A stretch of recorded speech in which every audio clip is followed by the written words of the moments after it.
नमस्कार, थिंक 360 में आपका स्वागत है। मैं हूं प्रदीप। राजस्थान में राजनीतिक रंग लगातार बदल रहे हैं।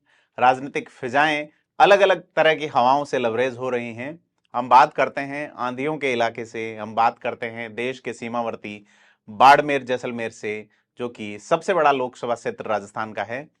और वहां पर जो बदलाव हुए हैं बीते 7 दिन में, उस पर बात करने के लिए हमारे साथ बाड़मेर जैसलमेर सीमावर्ती क्षेत्र में भारतीय जनता पार्टी के नेता और सामाजिक कार्यकर्ता के तौर पे कई संगठनों में सक्रिय राजेंद्र सिंह बिहाड़ है। राजेंद्र जी, आपका स्वागत है बहुत बहुत हमारे यहाँ पे। धन्यवाद।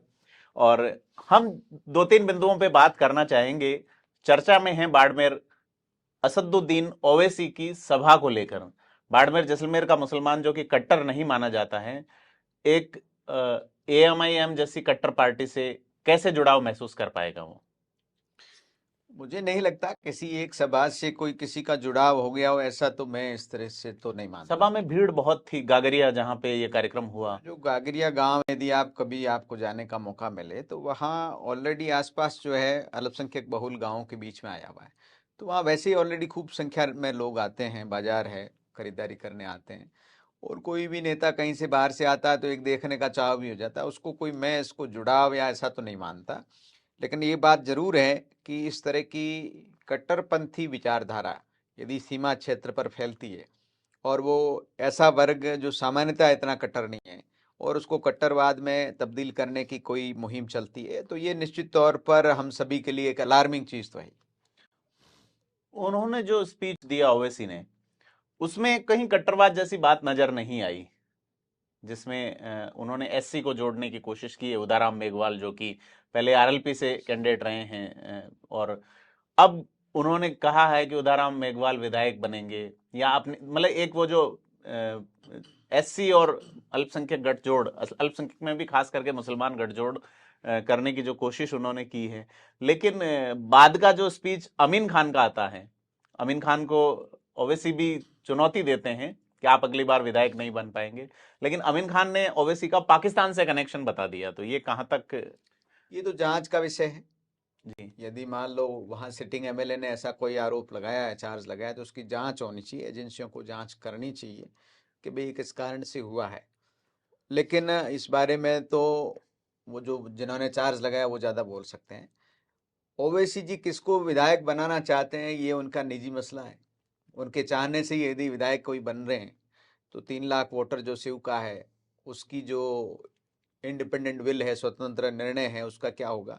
लेकिन सब पार्टियों को अपनी भी एक बात कहने का हक है। लेकिन मैं जो दूसरी बात कह रहा हूँ कि आप चुनाव के दिनों में कोई भी पॉलिटिकल पार्टी हो, उसको ये संवैधानिक अख्तियार तो है कि वो आकर के अपनी बात पब्लिक के बीच में कहे। जी। लेकिन आप चुनाव के 4 दिन में कोई लच्छेदार भाषण करके और जनता को जो है बरगला करके वोट ले लें और विधानसभा के अंदर अपना रिप्रेजेंटेटिव चाहते हैं, तो ये अपने आप में कोई अच्छी बात नहीं होती है।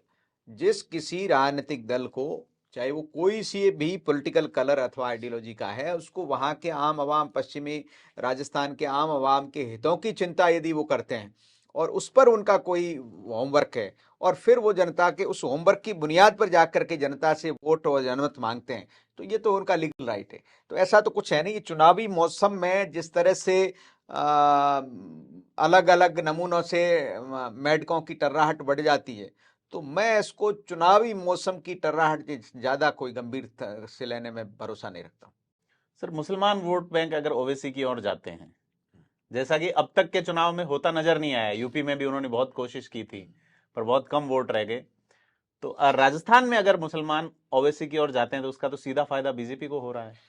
बीजेपी को फायदा एक ही बात का होना है, जो कांग्रेस का कुशासन है, जो चीफ मिनिस्टर अशोक गहलोत साहब के जो 4 साल का कुशासन है, उसको जनता ने भोगा है।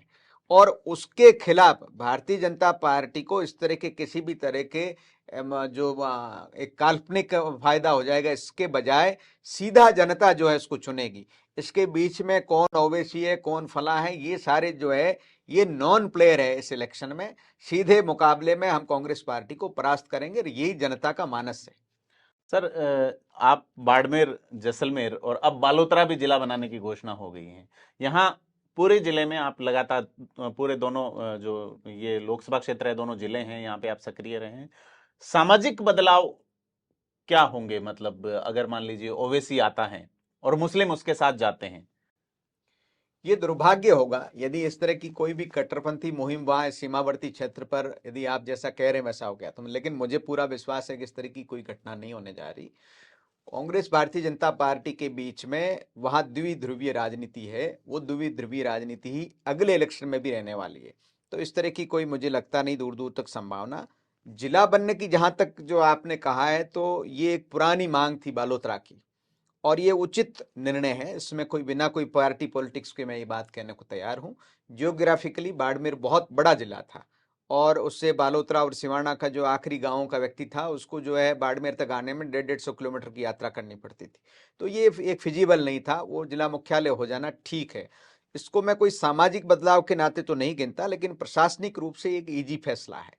अमीन खान जो है शिव विधायक, उन्होंने सिंधी मुसलमानों को लेकर एक बयान दिया है जिसमें ये कहा है कि सिंधी मुसलमान भरोसे के काबिल नहीं हैं।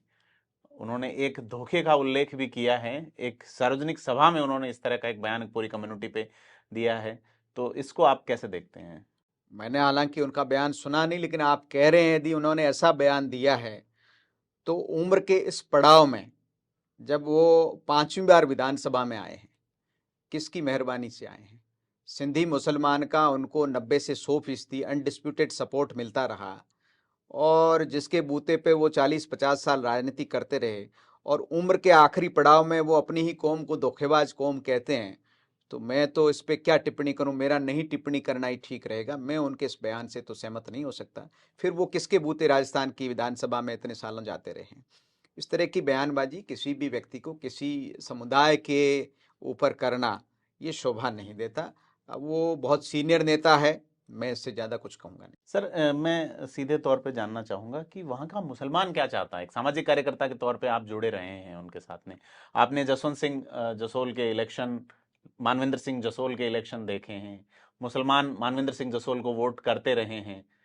तो इसको आप कैसे देखते हैं? वहां का मुसलमान क्या चाहता है और किस टाइप का मुसलमान है वहां पे?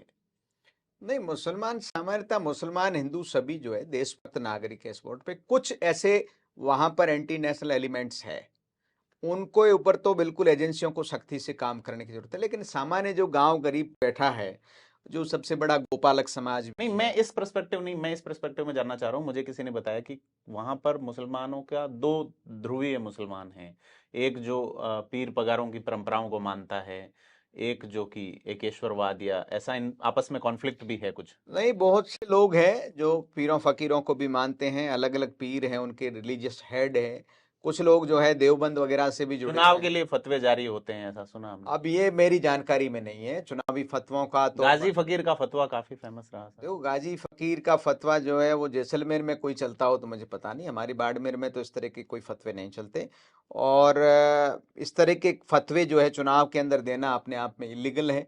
यदि इस तरह की कोई अनडेमोक्रेटिक है। फतवागिरी करता है, तो ये तो निश्चित रूप से चुनाव आयोग और न्यायालय का विषय होना चाहिए। जी। तो फतवों से नहीं, राजनीति तो पीड़ा से चलनी चाहिए। किसी भी गरीब आवाम की जो पीड़ा है, उस पीड़ा की नब्ज पर जो हाथ रख देगा, उसको जनता चुनती है। सवाल हिंदू मुसलमान का भी नहीं है, भारतीय जनता पार्टी को भी मुसलमान वोट करते रहे हैं। तो ऐसा कोई ऐसा नहीं है कि भाई भारतीय जनता पार्टी जैसा नरेंद्र मोदी जी के समय का है कि भाई हम सर्व समावेशी विकास, सबका साथ सबका विकास का नारा है। तो मुसलमान को धीरे धीरे लगना शुरू हो गया कि आज़ादी के 70 साल बाद वो एक दल के साथ में, बंधुआ मजदूर के साथ में वन वे वोटिंग करते रहे। आज उनकी स्थिति क्या है एजुकेशन के मामले में, एम्प्लॉयमेंट के मामले में, ये तो उनको खुद को रीथिंक करना चाहिए। कि जिस मुल्क में आज गुजरात में किसी भी सिटीजन का विकास देख लीजिए, और आज दूसरी जगहों दूसरे स्टेटों में जहां उन्होंने लॉयल वोट बैंक के नाते इस्तेमाल किया जिन पार्टियों ने, ये उनको अपने भीतर आत्मचिंतन करने की जरूरत है। लेकिन ये जरूर है, मैं हालांकि कौन होता हूं इस बात को बोलने वाला, लेकिन ये जरूर है कि कट्टरपंथी ताकतें कहीं भी बढ़ती है, चाहे वो जातीय कट्टरपंथी ताकतें बढ़े, चाहे वो धार्मिक कट्टरपंथी ताकतें बढ़े, यदि वो सीमावर्ती मुसलमान के बीच में अपनी स्थान बनाती है, तो ये देश के लिए भी ठीक बात नहीं है। सर, आपने बताया कि पीड़ा के आधार पर राजनीति होनी चाहिए। एक लाइन पहले आपने बोली कि बाड़मेर बहुत बड़ा जिला था, तो बाड़मेर को संभाग बनाने की मांग थी, पूरी नहीं हुई, पीड़ा उपजी है हरीश चौधरी के मुंह से। नहीं, आपने हमारी दुखती रग पर हाथ रख दिया। हरीश चौधरी जी ने भी कहा है, और भी बहुत से नेता इस पर बोले हैं, भारतीय जनता पार्टी भी बोली है, आम आवाम भी बोल रहा है कि जब आपने जोधपुर से 50 किलोमीटर की दूरी पर पाली को संभाग बना दिया, उसका कोई लॉजिक नहीं है। और जोधपुर से 200 किलोमीटर दूर बाड़मेर, 250 किलोमीटर दूर आपका जैसलमेर, इधर आपका सांचौर, इधर आपका जालोर, सब जो है ये 200 किलोमीटर की दूरी पर है और कल्चरली आपस में गुंथे हुए हैं, बाड़मेर, जैसलमेर, जालोर, सांचौर। बिल्कुल। इनको आपने जो है वापस वहीं रखा। और पाली का क्या लॉजिक था, कोई भी आप एडमिनिस्ट्रेटिव हिसाब से बता दीजिए। 50 किलोमीटर की दूरी पे दूसरे संभाग मुख्यालय का कोई कारण नजर नहीं आता। तो अशोक गहलोत, मुझे जो लग रहा है कि उनको शायद लगा होगा कि वहां पर हेमाराम जी जैसे कद्दावर नेता है, या तो वो उसको लगा होगा कि इसका श्रेय ये लोग ले जाएंगे, उनको मिलेगा, तो वो उनके प्रति उनकी जो दुर्भावना है। और मुझे ये कहते हुए कोई संकोच नहीं है कि अशोक गहलोत जो है इतने सीनियर नेता होते हुए, और राजस्थान में उनकी जोड़ के चीफ मिनिस्ट्री में भैरव सिंह शेखावत, सुखाड़िया यही रहे हैं, उसके बावजूद जो है वो उम्र के इस पड़ाव में भी डर्टी पॉलिटिक्स में विश्वास करते हैं। तो ये जो उनकी डर्टी पॉलिटिक्स की जो मास्टरी है, ये उसी का एक पार्ट है कि बाड़मेर संभाग नहीं बना। बाड़मेर संभाग बनने के लिए बिल्कुल एकदम उपयुक्त जिला था। पड़ोसी जिला आपके जैसलमेर के बीकानेर है, 26 से 27 लाख आबादी है। उस जिले में भी नोखा की मांग थी।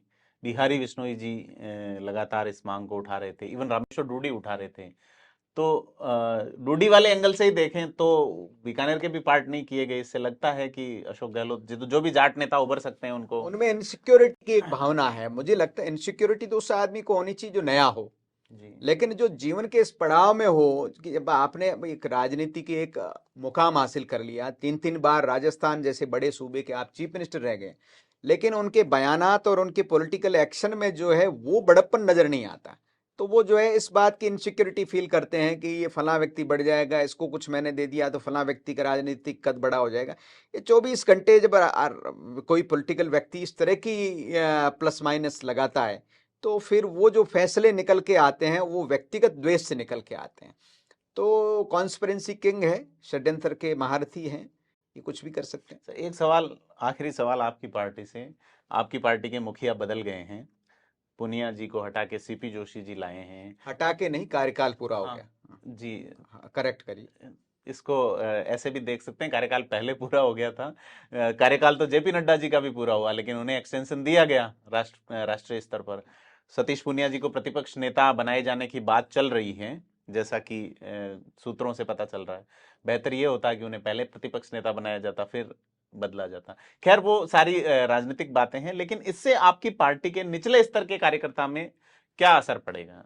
कोई भी पार्टी जो आइडियोलॉजी बेस्ड होती है, काडर बेस्ड होती है, वो एक विचार के प्रति प्रतिबद्ध होती है, किसी व्यक्ति के प्रति प्रतिबद्ध नहीं होती। और आपने पूनिया जी का बयान सुना होगा, उन्होंने कहा कि पार्टी जो मुझे अवसर देगी, पार्टी ने 3 साल उनको लीडरशिप करने का अवसर दिया और उन्होंने बहुत शानदार तरीके से पार्टी को चलाया। प्रतिपक्ष के नाते, चाहे जन आक्रोश यात्रा के नाते, चाहे विधानसभा घेराव के नाते, उनका कार्यकाल बहुत शानदार रहा। और मैं कहना चाहूंगा कि वो एक ऐसे अध्यक्ष रहे जो पार्टी के उत्तर से लेके दक्षिण और पूर्व से लेके पश्चिम में हर गांव ढाणी के कार्यकर्ता को व्यक्ति से जानते थे। तो बहुत शानदार रहा। वो हमारी पार्टी के एक असेट है, हमेशा आज भी वो पार्टी के काम करेंगे।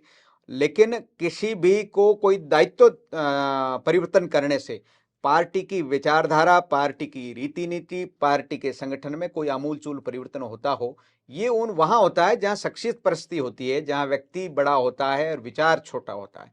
तो भारतीय जनता पार्टी में दायित्व बदलते रहते हैं, लोग बदलते रहते हैं, इससे कोई फर्क। 47 साल के सीपी जोशी बनाए गए हैं, तो क्या पार्टी एक इस मानसिकता को लेकर चल रही है कि आने वाली 20 साल की राजनीति? निश्चित ही, जैसे व्यक्तियों के जीवन में परिवर्तन आता है, ऐसे पार्टी के जीवन में, जब आपका वोटर जो है, एवरेज वोटर है, वो युवा है, आज देश की 50% से ज्यादा जो आबादी है वो 40 साल के आसपास की है, तो निश्चित तौर पर नौजवान अध्यक्ष बनने से जो इंटरेक्शन हमारा नौजवान के बीच में, उसका एक फर्क पड़ता है। तो पार्टी सारी चीजें सोच कर, जिस चीज से हमारा विचार प्रतिबद्ध होता हो, हमारे पॉलिटिकल विचार को स्ट्रेंथ मिलती हो, ऐसे सब काम तो करनी चाहिए। और उसमें पूरी पार्टी होल हार्टेडली एक साथ रहती है। तो ये हैं राजेंद्र सिंह बिहाड़, जिन्होंने हमें खास करके पश्चिम राजस्थान की राजनीति से कई सारे अनछुए पहलुओं से रूबरू करवाया। बहुत बहुत धन्यवाद। और दर्शकों से अपील है कि राजस्थान की राजनीति से जुड़ी हुई खास खबरों के लिए लाइक, शेयर और सब्सक्राइब करें थिंक 360 को।